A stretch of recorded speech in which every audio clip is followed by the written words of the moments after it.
ಇವತ್ತಿನ ವಿಡಿಯೋದಲ್ಲಿ ಯಂಗ್ಸ್ಟರ್ಸ್ದು favourite tender coconut ice cream ಅಂದರೆ ಎಳ್ನೀರು ಐಸ್ ಕ್ರೀಮ್ನ ಯಾವ ರೀತಿಯಾಗಿ ಮಾಡೋದು ಅಂತ ನೋಡೋಣ. ಯಾರಿಗೆಲ್ಲ ಐಸ್ ಕ್ರೀಮ್ ಇಷ್ಟ ಅಲ್ವಾ, ಈ ರೀತಿಯಾಗಿ ನಿಜವಾದ ಎಳ್ನೀರನ್ನ ಬಳಸ್ಕೊಂಡು ಐಸ್ ಕ್ರೀಮ್ ಮಾಡಿ ನೋಡಿ, ಕಳೆದೋಗ್ಬಿಡ್ತೀರಾ ಟೇಸ್ಟ್ಗೆ. ನಾನು ಸಹ ಎಕ್ಸ್ಪೆಕ್ಟ್ ಮಾಡಿರಲಿಲ್ಲ ಇಷ್ಟು ಸಖತ್ತಾಗಿ ಇಷ್ಟು ಟೇಸ್ಟಿಯಾಗಿ ಬರುತ್ತೆ ಅಂತ. To be honest, readymade tender coconut ice cream ಏನು ಸಿಗುತ್ತೆ ಅದಕ್ಕಿಂತ ಸಖತ್ತಾಗಿ ಬರುತ್ತೆ. ಟೇಸ್ಟ್ ಆಗ್ಬೋದು, ಫ್ಲೇವರ್ ಆಗ್ಬೋದು, ಟೆಕ್ಸ್ಚರ್ ಆಗ್ಬೋದು, ಅದಕ್ಕಿಂತ ಸೂಪರಾಗಿರುತ್ತೆ. ಈ ಐಸ್ ಕ್ರೀಮ್ ಮಾಡಲಿಕ್ಕೆ ಯಾವುದೇ ರೀತಿಯಾದಂಥ ಐಸ್ ಕ್ರೀಮ್ ಪ್ರೀಮಿಕ್ಸ್ಗಳನ್ನ ನಾನು ಬಳಸಿಲ್ಲ. CMC ಪೌಡರ್ ಆಗ್ಬೋದು, GMS ಪೌಡರ್ ಆಗ್ಬೋದು, ಅಥವಾ ಬೇರೆ ಯಾವ ಕೆಮಿಕಲ್ಸ್ ಪ್ರಿಸರ್ವೇಟಿವ್ಸ್ನ ನಾನು ಬಳಸಿಲ್ಲ. ಆದರೂ ಸಹ ಇಷ್ಟು ಸಾಫ್ಟಾಗಿ ಒಂಚೂರು ಕ್ರಿಸ್ಟಲ್ಸ್ ಫಾರ್ಮ್ ಆಗದಿರ ಕ್ರೀಮಿಯಾಗಿ ಬರಬೇಕು ಅಂತ ಅಂದರೆ ಒಂದೇ ಒಂದು ಸೀಕ್ರೆಟ್ ಇಂಗ್ರೀಡಿಯೆಂಟ್ನ ನಾನು ಯೂಸ್ ಮಾಡ್ಕೊಂಡಿದ್ದೀನಿ. ಪ್ರೊಫೆಷ್ನಲ್ ಆಗಿ ಮಾಡುವಂಥ ಎಲ್ಲ ಐಸ್ ಕ್ರೀಮ್ಗೂ ಈ ಇಂಗ್ರೀಡಿಯೆಂಟ್ನ ಯೂಸ್ ಮಾಡೇ ಮಾಡ್ತಾರೆ. ಅದೇನು ಎಂತ ಅಂತ ಮುಂದೆ ವಿಡಿಯೋದಲ್ಲಿ ನೋಡೋಣ. ಇದು ಒಂದೇ ಒಂದು ಐಸ್ ಕ್ರೀಮ್ ರೆಸಿಪಿಯಿಂದ 50ರಿಂದ 60 ರೀತಿಯಂಥ ಡಿಫ್ರೆಂಟ್ ಫ್ಲೇವರ್ ಐಸ್ ಕ್ರೀಮ್ಸ್ನ ಮಾಡ್ಕೊ. ನಿಮಗೆ ಯಾವ ಐಸ್ ಕ್ರೀಮ್ ಇಷ್ಟನೋ ಆ ಫ್ಲೇವರ್ ಐಸ್ ಕ್ರೀಮ್ ನ ನೀವು ಈ ರೆಸಿಪಿನಲ್ಲಿ ಮಾಡ್ಕೋಬಹುದು. ಚೋಕೋಬಾರ್, ತಿರಮಿಸು, ಬ್ಲಾಕ್ ಕರೆಂಟ್, ಪಿಸ್ತಾ ಯಾವ್ದಾದ್ರೂ ಸರಿ ನೀವು ಮಾಡ್ಕೋಬಹುದು. ಎಲ್ಲಾ ರೀತಿಯಂತ ಡಿಫ್ರೆಂಟ್ ಐಸ್ ಕ್ರೀಮ್ ರೆಸಿಪೀಸ್ ನ ಮುಂದಿನ ವಿಡಿಯೋಗಳಲ್ಲಿ ನೋಡೋಣ. ಇದೇ ರೀತಿಯಂತ professional ice cream recipes, candy recipes, sorbet ರೆಸಿಪೀಸ್ಗೋಸ್ಕರ ನಮ್ಮ ಚಾನಲ್ ನ ಈ ಕೂಡಲೇ ಸಬ್ಸ್ಕ್ರೈಬ್ ಮಾಡ್ಕೊಳ್ಳೋದನ್ನ ಮಾತ್ರ ಮರಿಬೇಡಿ. ವಿಡಿಯೋ ಇಷ್ಟ ಆದ್ರೆ ಲೈಕ್ ಮಾಡಿ, ನಿಮ್ಮ ಫ್ರೆಂಡ್ಸ್ ಫ್ಯಾಮಿಲಿ ಎಲ್ಲರಿಗೂ ಹೆಚ್ಚು ಫೇಸ್ಬುಕ್, ವಾಟ್ಸ್ಆಪ್ ಎಲ್ಲ ಕಡೆ ಶೇರ್ ಮಾಡಿ. ಅವ್ರಿಗೂ ಸಹ ಸಬ್ಸ್ಕ್ರೈಬ್ ಮಾಡ್ಕೊಳ್ಳೋದಕ್ಕೆ ಹೇಳಿ. ಈ ಐಸ್ ಕ್ರೀಮ್ ಮಾಡ್ಬೇಕಾದ್ರೆ 3 ಟಿಪ್ ನೆನ್ಪಿಟ್ಕೊಳ್ಳಿ. ಮೊದಲನೇದು, ನಾವು ಯೂಸ್ ಮಾಡ್ತಾ ಇರುವಂತ ಯಾವ ಪಾತ್ರೆನಲ್ಲೂ ತೇವಾಂಶ ಇರಬಾರ್ದು, ಇಲ್ದಲ್ಲೇ ಇದ್ರೆ ಐಸ್ ಕ್ರಿಸ್ಟಲ್ಸ್ ಫಾರ್ಮ್ ಆಗುತ್ತೆ. ಎರಡನೇದು, ಯಾವ ಇಂಗ್ರೀಡಿಯೆಂಟ್ ಸಹ ಬಿಸಿ ಇರಬಾರ್ದು, ಪ್ರತಿಯೊಂದು ರೂಮ್ ಟೆಂಪರೇಚರ್ ನಲ್ಲಿ ಇರಬೇಕು. ವಿಪ್ಪಿಂಗ್ ಕ್ರೀಮ್ ಒಂದು ಬಿಟ್ಟು ಅದೊಂದು ಕೋಲ್ಡ್ ಇರಬೇಕಾಗುತ್ತೆ. ಮೂರನೇದು, ನಾನು ಹೋಮ್ ಮೇಡ್ ಕಂಡೆನ್ಸ್ ಮಿಲ್ಕ್ ಮಾಡ್ಕೊಂಡಿದ್ದೀನಿ. ನೀವು ಬೇಕಿದ್ರೆ ಅದನ್ನ ಸ್ಕಿಪ್ ಮಾಡಿಕೊಂಡು ರೆಡಿಮೇಡ್ ಕಂಡೆನ್ಸ್ ಮಿಲ್ಕ್ನ ಯೂಸ್ ಮಾಡ್ಕೋಬಹುದು. ಬನ್ನಿ ಮೊದಲಿಗೆ ಐಸ್ ಕ್ರೀಮ್ ರೆಸಿಪಿ ನೋಡ್ಬಿಡೋಣ.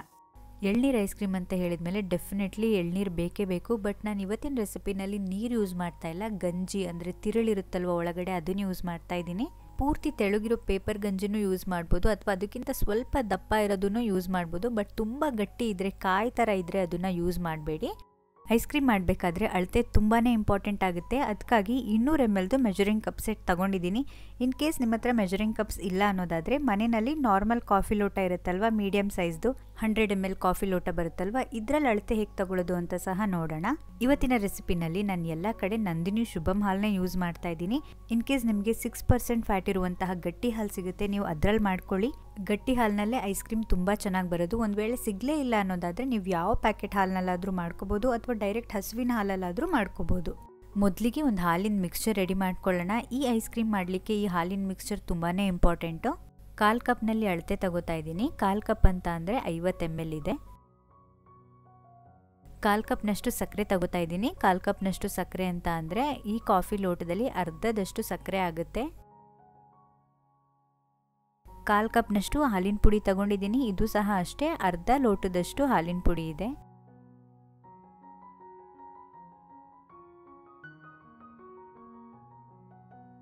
ಒಂದೇ ಒಂದು ಚಿಟಿಕೆಯಷ್ಟು ಉಪ್ಪು ಹಾಕ್ಕೊಂಡಿದ್ದೀನಿ. ಅರ್ಧ ದೊಡ್ಡ ಚಮಚದಷ್ಟು ಕಾರ್ನ್ಫ್ಲೋರ್ ಹಾಕ್ಕೊಂಡಿದ್ದೀನಿ. ಮತ್ತು 1/4 ಲೀಟ್ರಷ್ಟು ಹಾಲು ಹಾಕ್ಕೊಂಡಿದ್ದೀನಿ. ಕಾಫಿ ಲೋಟದಲ್ಲಾದರೆ 2.5 ಲೋಟದಷ್ಟು ಹಾಲು ಹಾಕ್ಕೊಳ್ಳಿ. ಇಲ್ಲಿ ನಾನಿನ್ನು ಸ್ಟವ್ ಆನ್ ಮಾಡ್ಕೊಂಡಿಲ್ಲ. ಸ್ಟವ್ ಆನ್ ಮಾಡೋಕ್ಕೆ ಮುಂಚೆನೇ ಎಲ್ಲ ಇಂಗ್ರೀಡಿಯೆಂಟ್ಸ್ನೂ ಹಾಕ್ಕೊಂಡು ಚೆಂದಾಗಿ ಒಂಚೂರು ಗಂಟಿಲ್ದಲ್ಲೇ ಇರೋ ರೀತಿ ಮಿಕ್ಸ್ ಮಾಡ್ಕೋಬೇಕಾಗುತ್ತೆ. ಹಾಲು ಒಂದು ಸ್ವಲ್ಪ ಬಿಸಿ ಇದ್ರೂ ಸಹ ಇದು ಕರೆಕ್ಟಾಗಿ ಮಿಕ್ಸ್ ಆಗಲ್ಲ, ಪೂರ್ತಿ ಗಂಟು ಹಾಗೆ ಉಳ್ಕೊಬಿಡುತ್ತೆ. ಹಾಲಿನ ಪುಡಿ, ಕಾರ್ನ್ಫ್ಲೋರ್ ಎಲ್ಲ ಹಾಲಿನ ಜೊತೆ ಚೆನ್ನಾಗಿ ಮಿಕ್ಸ್ ಆದಮೇಲೆ ಇದಕ್ಕೊಂದು ಸೀಕ್ರೆಟ್ ಇಂಗ್ರೀಡಿಯೆಂಟ್ ಹಾಕ್ಕೊಳ್ಳೋಣ. ಏನಂದರೆ ಲಿಕ್ವಿಡ್ ಗ್ಲೂಕೋಸ್. ಜಸ್ಟ್ ಒಂದೇ ಒಂದು ದೊಡ್ಡ ಚಮಚದಷ್ಟು ಹಾಕೋತಾ ಇದ್ದೀನಿ. ಇದನ್ನ ಕೈನಲ್ಲಿ ಹಾಗೆ ಮುಟ್ಲಿಕ್ಕೆ ಆಗೋದಿಲ್ಲ, ಪೂರ್ತಿ ಕೈಗೆಲ್ಲ ಅಂಟ್ಕೊಂಡ್ಬಿಡುತ್ತೆ. ಅದಕ್ಕಾಗಿ ಕೈನ ತಣ್ಣೀರಲ್ಲಿ ಹೆಚ್ಕೊಂಡು ಕೈನ ಒದ್ದೆ ಮಾಡಿಕೊಂಡು ನಂತರ ಇದನ್ನ ಹಾಲಿನ ಮಿಕ್ಸ್ಚರಿಗೆ ಹಾಕೋತಾ ಇದ್ದೀನಿ. ಐಸ್ ಕ್ರೀಮ್ ಸಾಫ್ಟಾಗಿ ಬರೋದೇ ಈ ಲಿಕ್ವಿಡ್ ಗ್ಲೂಕೋಸಿಂದ. ಆದಷ್ಟು ಇದು ಐಸ್ ಕ್ರೀಮ್ನಲ್ಲಿ ಕ್ರಿಸ್ಟಲ್ ಫಾರ್ಮ್ ಆಗಲಿಕ್ಕೆ ಬಿಡೋದಿಲ್ಲ. ಕಮರ್ಷಿಯಲ್ ಪರ್ಪಸಲ್ಲಿ ಮಾಡ್ಕೋಬೇಕಾದ್ರೆ ತುಂಬ ಕಡೆ ಇದನ್ನ ಯೂಸ್ ಮಾಡ್ತಾರೆ. ಸ್ವೀಟ್ ಮಾಡಬೇಕಾದ್ರೆ, ಕೇಕ್ಸ್ ಮಾಡಬೇಕಾದ್ರೆ, ಐಸ್ ಕ್ರೀಮ್ ಮಾಡಬೇಕಾದ್ರೆ, ಬ್ರೆಡ್ ಮಾಡಬೇಕಾದ್ರೆ ಇನ್ನೂ ತುಂಬ ಕಡೆ ಯೂಸ್ ಮಾಡ್ತಾರೆ. ಇದು 1 kg ಬಾಕ್ಸು 1 kgಗೆ 175 ರೂಪಾಯಿ ಆಗುತ್ತೆ. ಒಂದ್ಸರಿ ತಗೊಂಡ್ರೆ ಇದನ್ನ 2 ವರ್ಷದವರೆಗೂ ಯೂಸ್ ಮಾಡ್ಕೊಬೋದು. ನಾನು ಸಹ ಆನ್ಲೈನಲ್ಲೇ ಪರ್ಚೇಸ್ ಮಾಡಿದ್ದು. ಬೇಕಿದ್ರೆ ಇದ್ರ ಲಿಂಕ್ ಕೊಟ್ಟಿರ್ತೀನಿ, ಕೆಳಗಡೆ ಡಿಸ್ಕ್ರಿಪ್ಷನ್ ಬಾಕ್ಸ್ನಲ್ಲಿ ಇರುತ್ತೆ, ಚೆಕ್ ಮಾಡ್ಕೊಳ್ಳಿ. ನೀವು ಯಾವುದೇ ಒಳ್ಳೆ ಬ್ರ್ಯಾಂಡ್ ಐಸ್ ಕ್ರೀಮ್ದು ಇಂಗ್ರೀಡಿಯೆಂಟ್ ಲಿಸ್ಟನ್ನ ಚೆಕ್ ಮಾಡಿ ನೋಡಿ, ಲಿಕ್ವಿಡ್ ಗ್ಲೂಕೋಸ್ ಇದ್ದೇ ಇರುತ್ತೆ. ಬೇಕ್ರಿಗಳಲ್ಲಿ ಸ್ವೀಟ್ ಶಾಪ್ಸ್ನಲ್ಲೂ ಸಹ ಇದನ್ನ ತುಂಬಾ ಯೂಸ್ ಮಾಡ್ತಾರೆ. ನಾವು ಮನೆಯಲ್ಲಿ ಮೋತಿಚೂರ್ ಲಡ್ಡು ಕಲಾಕಂದ್ ಎಲ್ಲ ಮಾಡ್ಕೊಂಡ್ರೆ ಒಂದಿನ 2 ದಿನದೊಳಗಡೆ ಖಾಲಿ ಮಾಡಬೇಕಾಗುತ್ತೆ, ಇಲ್ದಲೇ ಇದ್ರೆ ಗಟ್ಟಿ ಆಗ್ಬಿಡುತ್ತೆ, ಚೆನ್ನಾಗಲ್ಲ. ಬಟ್ ಸ್ವೀಟ್ ಶಾಪ್ಸ್ನಲ್ಲೆಲ್ಲ ಒಂದೊಂದು ವಾರದವರೆಗೂ ಇಟ್ಟಿರ್ತಾರೆ, ಆದರೂ ಸಹ ಅಷ್ಟೇ ಸಾಫ್ಟ್ ಆಗಿರುತ್ತೆ, ಅಷ್ಟೇ ಜ್ಯೂಸಿ ಆಗಿರುತ್ತೆ. ಯಾಕಂತ ಅಂದರೆ ಅವ್ರು ಅದಕ್ಕೆ ಲಿಕ್ವಿಡ್ ಗ್ಲೂಕೋಸ್ನ ಆ್ಯಡ್ ಮಾಡಿರ್ತಾರೆ. ಲಿಕ್ವಿಡ್ ಗ್ಲೂಕೋಸ್ ಹಾಕೋದ್ರಿಂದ ಯಾವುದೇ ಫುಡ್ ಐಟಮ್ ಆಗ್ಬೋದು ಅದು ಸಾಫ್ಟ್ ಆಗುತ್ತೆ, ಅದಕ್ಕಾಗಿ ಹಾಕ್ಕೊಳ್ಳೋದು. ಎಲ್ಲ ಇಂಗ್ರೀಡಿಯೆಂಟ್ಸ್ನು ಒಮ್ಮೆಲೆ ಹಾಕ್ಕೊಂಡು ಇವಾಗ ಸ್ಟವ್ ಆನ್ ಮಾಡ್ಕೊಂಡಿದ್ದೀನಿ. ನಾವು ಮೊದಲಿಗೆ ಸ್ಟವ್ ಆನ್ ಮಾಡ್ಕೊಬಿಟ್ರೆ ಮಿಲ್ಕ್ ಪೌಡರ್ ಕಾರ್ನ್ಫ್ಲೋರ್ ಎಲ್ಲ ಹಾಕಿರೋದ್ರಿಂದ ಗಂಟು ಆಗಿಬಿಡುತ್ತೆ, ಅದು ಕರೆಕ್ಟಾಗಿ ಮಿಕ್ಸ್ ಆಗೋದಿಲ್ಲ. ಸ್ಟವ್ನ ಹೈ ಫ್ಲೇಮ್ನಲ್ಲಿ ಇಟ್ಕೊಂಡಿದ್ದೀನಿ. ಇದನ್ನು ಇವಾಗ ಕೈ ಬಿಡ್ದಂಗೆ ತಿರುಗಿಸ್ಕೋಬೇಕಾಗುತ್ತೆ, ಇಲ್ದಲೇ ಇದ್ರೆ ಗಂಟು ಆಗಿಬಿಡುತ್ತೆ. ಬಿಸಿ ಆಗ್ತಾ ನಾವು ಹಾಕ್ಕೊಂಡಿರೋಂಥ ಲಿಕ್ವಿಡ್ ಗ್ಲೂಕೋಸ್ ಪೂರ್ತಿ ಮೆಲ್ಟ್ ಆಗಿಬಿಡುತ್ತೆ. ಲಿಕ್ವಿಡ್ ಗ್ಲೂಕೋಸ್ ಹಾಕಲೇಬೇಕಾ ಅಂತ ಕೇಳೋರಿಗೆ ಇಲ್ಲ ಅಂದರೂ ನಡೆಯುತ್ತೆ, ಸ್ಕಿಪ್ ಮಾಡ್ಕೊಳ್ಳಿ ಇಲ್ಲ ಅಂದರೆ. ಬಟ್ ಏನಂದರೆ ಐಸ್ ಕ್ರೀಮ್ ಸ್ವಲ್ಪ ಸಾಫ್ಟಾಗಿ ಬರೋದಿಲ್ಲ ಮತ್ತು ಕ್ರಿಸ್ಟಲ್ಸ್ ಫಾರ್ಮ್ ಆಗೋ ಚಾನ್ಸಸ್ ಜಾಸ್ತಿ ಇರುತ್ತೆ. ಈ ಹಾಲಿನ ಮಿಕ್ಸ್ಚರ್ನ ಜಾಸ್ತಿ ಹೊತ್ತು ಕುದಿಸ್ಕೊಳ್ಳೋ ಅವಶ್ಯಕತೆ ಇಲ್ಲ. ಜಸ್ಟ್ ಹಾಲು ಉಕ್ಕಿದ ಮೇಲೆ ಒಂದು 2 ಕುದಿ ಬಂದರೆ ಸಾಕು. ಹಾಲು ಉಕ್ಕಿದ ಮೇಲೆ ಒಂದು 20-30 ಸೆಕೆಂಡ್ ಆದಮೇಲೆ ನಾನು ಸ್ಟವ್ ಆಫ್ ಮಾಡ್ಕೊಂಡಿದ್ದೀನಿ. ಇದಿವಾಗ ಕಂಪ್ಲೀಟ್ಲಿ ತಣ್ಣಗಾಗ್ಲಿಕ್ಕೆ ಬಿಟ್ಬಿಡಿ. ಫ್ಯಾನ್ ಕೆಳಗಡೆ ಎಲ್ಲ ಇಟ್ಟು ತಣ್ಣಗೆ ಮಾಡ್ಕೋಬಾರ್ದು, ಅದಾಗದೆ ನ್ಯಾಚುರಲಿ ತಣ್ಣಗಾಗ್ಲಿಕ್ಕೆ ಬಿಟ್ಬಿಡಿ. ಒಂದು ಚೂರು ಬಿಸಿ ಇದ್ರೂ ಸಹ ನಾವು ಇದನ್ನು ಐಸ್ ಕ್ರೀಮ್ ಮಾಡ್ಲಿಕ್ಕೆ ಯೂಸ್ ಮಾಡ್ಕೊಳ್ಳೋಕ್ಕಾಗೋದಿಲ್ಲ, ಕಂಪ್ಲೀಟ್ಲಿ ತಣ್ಣಗಾಗಬೇಕು. ಇದು ತಣ್ಣಗಾಗೋ ಅಷ್ಟರಲ್ಲಿ ಮಿಲ್ಕ್ ಮೇಡ್ ರೆಡಿ ಮಾಡ್ಕೊಳ್ಳೋಣ. ಇನ್ ಕೇಸ್ ನೀವು ರೆಡಿಮೇಡ್ ಮಿಲ್ಕ್ ಮೇಡ್ ಯೂಸ್ ಮಾಡ್ಕೋತಾ ಇದ್ರೆ ನೀವು ಈ ಸ್ಟೆಪ್ನ ಸ್ಕಿಪ್ ಮಾಡ್ಕೋಬೋದು. ಮಿಲ್ಕ್ ಮೇಡ್ ಮಾಡ್ಕೊಳ್ಳಿಕ್ಕೆ ಒಂದು ದಪ್ಪ ತಳ ಪಾತ್ರೆಯಲ್ಲಿ ಅರ್ಧ ಕಪ್ನಷ್ಟು ಹಾಲು ತಗೊಂಡಿದ್ದೀನಿ. ಅರ್ಧ ಕಪ್ ಅಂತ ಅಂದರೆ 100 ml ಇದೆ ಈ ಕಪ್ ಅಳತೆ. ಈ ಕಾಫಿ ಲೋಟದಲ್ಲಿ 1 ಲೋಟ ಬರ್ತಿ ಹಾಲು ತಗೊಳ್ಳಿ, ಮತ್ತು 3 ಟೇಬಲ್ ಸ್ಪೂನಷ್ಟು ಅಂದರೆ 3 ದೊಡ್ಡ ಚಮಚದಷ್ಟು ಸಕ್ಕರೆ ತಗೊಂಡಿದ್ದೀನಿ. ಇನ್ ಕೇಸ್ ನೀವೇನಾದರೂ ಲಿಕ್ವಿಡ್ ಗ್ಲೂಕೋಸ್ನ ಸ್ಕಿಪ್ ಮಾಡಿಕೊಂಡ್ರೆ ಒಂದು 2 ಚಮಚದಷ್ಟು ಸಕ್ಕರೆನ ಜಾಸ್ತಿ ತಗೊಳ್ಳಿ. ಇನ್ ಕೇಸ್ ನೀವು ರೆಡಿಮೇಡ್ ಮಿಲ್ಕ್ ಮೇಡ್ ತಗೋತಾ ಇದ್ದೀರಾ ಅನ್ನೋದಾದರೆ ಹಾಲಿನ ಮಿಕ್ಸ್ಚರ್ ಮಾಡ್ಕೊಂಡ್ವಲ್ವಾ, ಅದಕ್ಕೇ ಒಂದು 2 ಸ್ಪೂನ್ ಸಕ್ಕರೆನ ಜಾಸ್ತಿ ಹಾಕ್ಕೊಳ್ಳಿ. ಕಂಡೆನ್ಸ್ಡ್ ಮಿಲ್ಕು, ಮಿಲ್ಕ್ ಮೇಡು, ಮಿಠಾಯಿ ಮೇಡ್ ಎಲ್ಲ ಒಂದೇ, ಒಬ್ಬೊಬ್ರು ಒಂದೊಂದು ಥರ ಕರೀತಾರಷ್ಟೇ. ನಾವು ಕಡಿಮೆ ಕ್ವಾಂಟಿಟಿನಲ್ಲಿ ಮಿಲ್ಕ್ ಮೇಡ್ ಮಾಡ್ಕೋತಾ ಇರೋದ್ರಿಂದ ತುಂಬಾ ಬೇಗ ರೆಡಿಯಾಗಿ ಹೋಗ್ಬಿಡುತ್ತೆ. ಒಂದು 5-10 ನಿಮಿಷದಲ್ಲೆಲ್ಲ ಮಿಲ್ಕ್ ಮೇಡ್ ರೆಡಿ ಆಗುತ್ತೆ. ಪಾತ್ರೆ ಗಂಟ್ಕೊಳ್ಳೋ ಅಂತ ಕೆನೆನೆಲ್ಲ ತೆಗೆದು ಹಾಲಿನ ಜೊತೆನೆ ಮಿಕ್ಸ್ ಮಾಡ್ಕೋತಾ ಇದ್ದೀನಿ. ಇದು ಸ್ವಲ್ಪ ಲಿಕ್ವಿಡ್ ಟೆಕ್ಸ್ಚರ್ನಲ್ಲಿ ಇರಬೇಕಾದ್ರೇನೆ ಸ್ಟವ್ ಆಫ್ ಮಾಡ್ಕೊತೀನಿ, ಯಾಕಂದರೆ ಇದು ತಣ್ಣಗಾದ್ಮೇಲೆ ಪೂರ್ತಿ ಗಟ್ಟಿ ಆಗಿಬಿಡುತ್ತೆ. ನೀವು ವೆನಿಲಾ ಐಸ್ ಕ್ರೀಮ್ ವಿಡಿಯೋದಲ್ಲಿ ನೋಡಿರ್ಬೋದು ಎಷ್ಟು ಗಟ್ಟಿಗಾಗಿತ್ತು ಮಿಲ್ಕ್ ಮೇಡ್ ಅಂತ ಹೇಳಿ. ಅವಾಗಲೇ ತುಂಬ ತೆಳುಗಿತ್ತು, ಇವಾಗ ಒಂದೆಳೆ ಎಕ್ಸ್ಟ್ರಾ ಗಟ್ಟಿಗಾಗಿದೆ. ಈ ಕನ್ಸಿಸ್ಟೆನ್ಸಿಗೆ ಬಂದಮೇಲೆ ನಾನು ಸ್ಟವ್ ಆಫ್ ಮಾಡ್ಕೊತಾ ಇದ್ದೀನಿ, ಯಾಕಂದರೆ ಇದು ತಣ್ಣಗಾದ್ಮೇಲೆ ಸ್ವಲ್ಪ ಗಟ್ಟಿ ಆಗುತ್ತೆ. ಇನ್ ಕೇಸ್ ನೀವು ಫ್ರಿಜ್ಜಲ್ಲಿ ಇಟ್ಕೊಂಡ್ರಂತೂ ಇನ್ನೂ ಜಾಸ್ತಿ ಗಟ್ಟಿ ಆಗಿಬಿಡುತ್ತೆ. ಇದು ಸಹ ಅಷ್ಟೇ ಕಂಪ್ಲೀಟ್ಲಿ ತಣ್ಣಗಾಗಬೇಕು, ಒಂಚೂರು ಬಿಸಿ ಇರಬಾರ್ದು, ಒಂದು ಸ್ವಲ್ಪ ಉಗುರು ಬೆಚ್ಚಗೆ ಸಹ ಇರಬಾರ್ದು. ಕಂಪ್ಲೀಟ್ಲಿ ತಣ್ಣಗಾದ ನಂತರನೇ ನಾವು ಇದನ್ನು ಐಸ್ ಕ್ರೀಮ್ ಮಾಡಲಿಕ್ಕೆ ಯೂಸ್ ಮಾಡ್ಕೋಬೋದು. ಇವಾಗ ಹಾಲಿನ ಮಿಕ್ಸ್ಚರ್ ಸಹ ಕಂಪ್ಲೀಟ್ಲಿ ತಣ್ಣಗಾಗಿದೆ, ಮತ್ತು ನಾವು ರೆಡಿ ಮಾಡ್ಕೊಂಡಂಥ ಮಿಲ್ಕ್ ಮೇಡ್ ಸಹ ಕಂಪ್ಲೀಟ್ಲಿ ತಣ್ಣಗಾಗಿದೆ. ಎರಡೂ ಸಹ ಕಂಪ್ಲೀಟ್ಲಿ ತಣ್ಣಗಾದ ನಂತರನೇ ಮಿಕ್ಸ್ ಮಾಡಬೇಕು, ಒಂಚೂರು ಬೆಚ್ಚಗಿದ್ರೂ ಸಹ ಮಿಕ್ಸ್ ಮಾಡಬೇಡಿ. ಮತ್ತು ರೆಡಿಮೇಡ್ ಮಿಲ್ಕ್ ಮೇಡ್ನ ಹಾಕ್ಕೊಳ್ಳೋರು 1/4 ಕಪ್ನಷ್ಟು ಮಿಲ್ಕ್ ಮೇಡ್ ಹಾಕ್ಕೊಳ್ಳಿ, ಅಂದರೆ 50 ml. ಕಾಫಿ ಲೋಟದಲ್ಲಾದರೆ ಅರ್ಧ ಲೋಟದಷ್ಟು ಮಿಲ್ಕ್ ಮೇಡ್ ಹಾಕ್ಕೋಬೇಕಾಗುತ್ತೆ. ಇವೆರಡನ್ನೂ ಇವಾಗ ಚೆನ್ನಾಗಿ ಮಿಕ್ಸ್ ಮಾಡಿಕೊಂಡ್ರೆ ಐಸ್ ಕ್ರೀಮ್ ಮಾಡಲಿಕ್ಕೆ ಹಾಲಿನ ಮಿಕ್ಸ್ಚರ್ ರೆಡಿಯಾಗಿ ಹೋಗುತ್ತೆ. ನೆಕ್ಸ್ಟ್ ಬಂದು final step, ice cream base ready ಮಾಡ್ಕೊಳ್ಳೋಣ.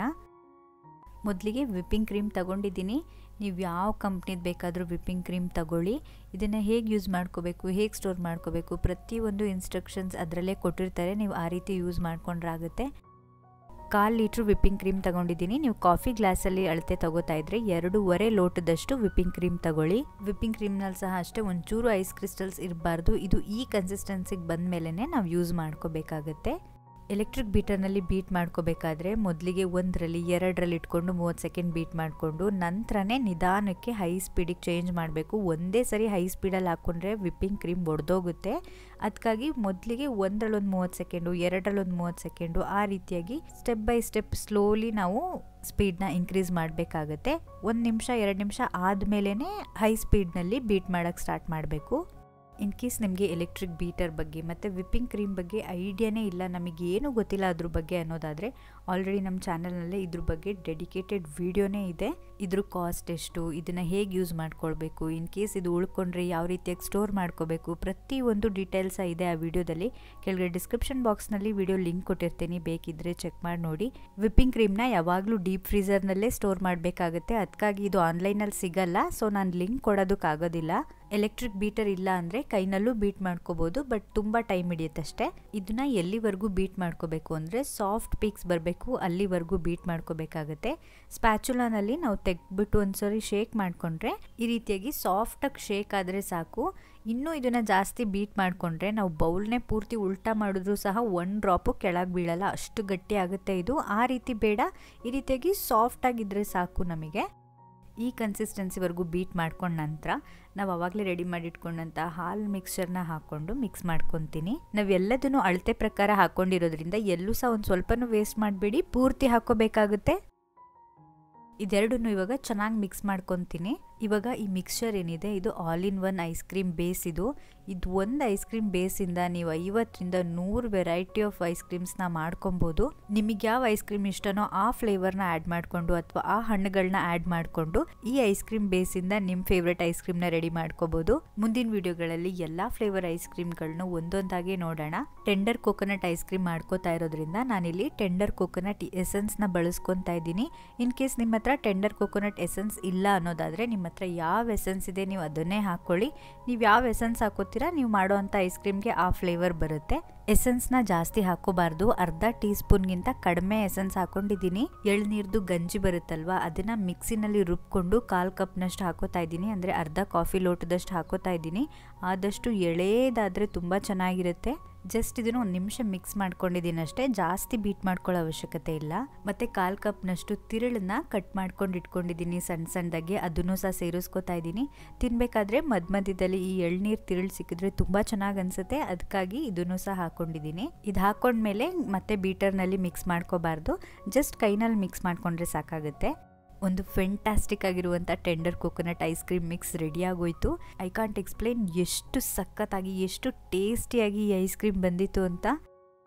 ಯಾವುದಾದ್ರೂ ಗಾಳಿ ಹೋಗ್ದಲ್ಲೇ ಇರುವಂಥ ಏರ್ ಟೈಟ್ ಕಂಟೈನರ್ನಲ್ಲಿ ಹಾಕಿ ಐಸ್ ಕ್ರೀಮ್ನ ಸೆಟ್ ಮಾಡಲಿಕ್ಕೆ ಇಡಬೇಕಾಗುತ್ತೆ.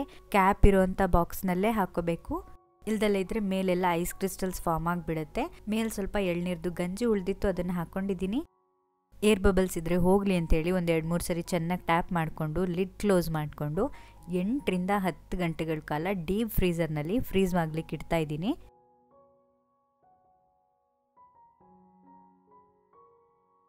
ನಾನೊಂದು ರಾತ್ರಿ ಪೂರ್ತಿ ಐಸ್ ಕ್ರೀಮ್ ಸೆಟ್ ಆಗಲಿಕ್ಕೆ ಇಟ್ಟಿದ್ದೆ. ಡೀಪ್ ಫ್ರೀಸರಿಂದ ತೆಗೆದ ತಕ್ಷಣ ಇದನ್ನು ಸ್ಕೂಪ್ ಔಟ್ ಮಾಡ್ಕೊಬಾರ್ದು, ಪೂರ್ತಿ ಗಟ್ಟಿ ಇರುತ್ತೆ. ಒಂದು 10 ನಿಮಿಷ ಇದು ಸ್ವಲ್ಪ ಕೂಲ್ ಡೌನ್ ಆಗ್ಲಿಕ್ಕೆ ಬಿಡಿ, ಸ್ವಲ್ಪ ಸಾಫ್ಟ್ ಆಗುತ್ತೆ ಐಸ್ ಕ್ರೀಮು. ನಂತರ ಸ್ಕೂಪ್ ಔಟ್ ಮಾಡಿಕೊಂಡ್ರೆ ಈಸಿಯಾಗಿ ತಕ್ಕೋಬೋದು.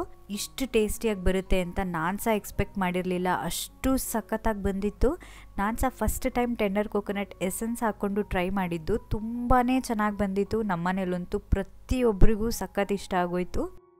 ನಿಮಗೆ ಯಾವ ಐಸ್ ಕ್ರೀಮ್ ಇಷ್ಟ ಅಂತ ಹೇಳಿ ನನಗೆ ಕಮೆಂಟ್ ಮಾಡಿ ತಿಳಿಸಿ. ನೆಕ್ಸ್ಟ್ ಆ ಐಸ್ ಕ್ರೀಮ್ನ ಪರ್ಫೆಕ್ಟ್ ಮೆಜರ್ಮೆಂಟ್ನಲ್ಲಿ ಹೇಳ್ಕೊಡ್ಲಿಕ್ಕೆ ಟ್ರೈ ಮಾಡ್ತೀನಿ. ಐಸ್ ಕ್ರೀಮ್ ಮಾಡೋದಷ್ಟೇ ಅಲ್ಲ, ಅದನ್ನು ಹೇಗೆ ಸರ್ವ್ ಮಾಡ್ತೀವಿ ಅನ್ನೋದು ಸಹ ಅಷ್ಟೇ ಇಂಪಾರ್ಟೆಂಟ್ ಆಗುತ್ತೆ. ಎಳ್ನೀರ್ದು ಫ್ರೆಶ್ ತಿರುಳಿದ್ರೆ ಅದನ್ನು ಹಾಕಿ ಸರ್ವ್ ಮಾಡಿಕೊಡಿ, ತುಂಬ ಟೇಸ್ಟಿ ಅನಿಸುತ್ತೆ. ದ್ರಾಕ್ಷಿ, ಗೋಡಂಬಿ, ಟ್ರೂಟಿ ಫ್ರೂಟಿ, ಚೆರಿ ಏನಿದೆ ನೀವು ಅದರಲ್ಲಿ ಸರ್ವ್ ಮಾಡ್ಕೊಡ್ಬೋದು. ನೋಡೋಕ್ಕೂ ಚೆನ್ನಾಗಿರುತ್ತೆ, ತಿನ್ನೋಕ್ಕೂ ಸಖತ್ತಾಗಿ ಅನಿಸುತ್ತೆ. ಬೇಸಿಗೆ ಟೈಮಲ್ಲಾದರೆ ಈ ಎಳ್ನೀರು ಐಸ್ ಕ್ರೀಮ್ನ ಡೈಲಿ ತಿನ್ಬೋದು, ಅಷ್ಟು ಚೆನ್ನಾಗಿರುತ್ತೆ. ಇದು ಸಾಫ್ಟಾಗಿ ಕ್ರೀಮಿಯಾಗಿ ಸಖತ್ತಾಗಿರುತ್ತೆ. ನೀವು ಸಹ ಟ್ರೈ ಮಾಡಿ ನೋಡಿ ಹೇಗೆ ಬಂತು ಅಂತ ನನಗೆ ಕಮೆಂಟ್ ಮಾಡಿ ತಿಳಿಸೋದನ್ನು ಮಾತ್ರ ಮರಿಬೇಡಿ.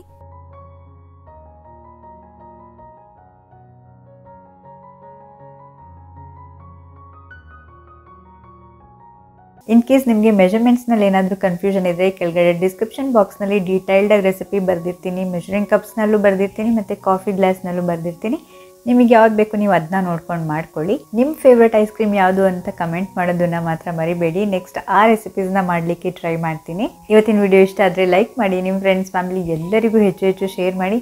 ನೀವು ಇನ್ನೂ ನಮ್ಮ ಚಾನಲ್ನ ಸಬ್ಸ್ಕ್ರೈಬ್ ಮಾಡ್ಕೊಂಡಲ್ಲೇ ವೀಡಿಯೋಸ್ ನೋಡ್ತಾ ಇದ್ದೀರಾ ಅನ್ನೋದಿದ್ರೆ ಈ ಕೂಡಲೇ ಸಬ್ಸ್ಕ್ರೈಬ್ ಮಾಡ್ಕೊಳ್ಳಿ. ನೀವು ಸಬ್ಸ್ಕ್ರೈಬ್ ಮಾಡ್ಕೊಳ್ಳೋದ್ರಿಂದ ನಮಗೆ ಹೆಚ್ಚು ವೀಡಿಯೋಸ್ ಮಾಡಲಿಕ್ಕೆ ಮೋಟಿವೇಶನ್ ಸಿಗುತ್ತೆ. ನಿಮ್ಮ ಫ್ರೆಂಡ್ಸ್ ಫ್ಯಾಮಿಲಿ ಎಲ್ಲರ ಹತ್ರ ಕೂಡ ಸಬ್ಸ್ಕ್ರೈಬ್ ಮಾಡಿಸಿ. ನಾನು ನಿಮಗೆ ಸಿಗ್ತೀನಿ ಮತ್ತೊಂದು ನ್ಯಾಚುರಲ್ ಐಸ್ ಕ್ರೀಮ್ ರೆಸಿಪಿ ಜೊತೆ. ಅಲ್ಲಿವರೆಗೂ ಹ್ಯಾಪಿ ಕುಕಿಂಗ್.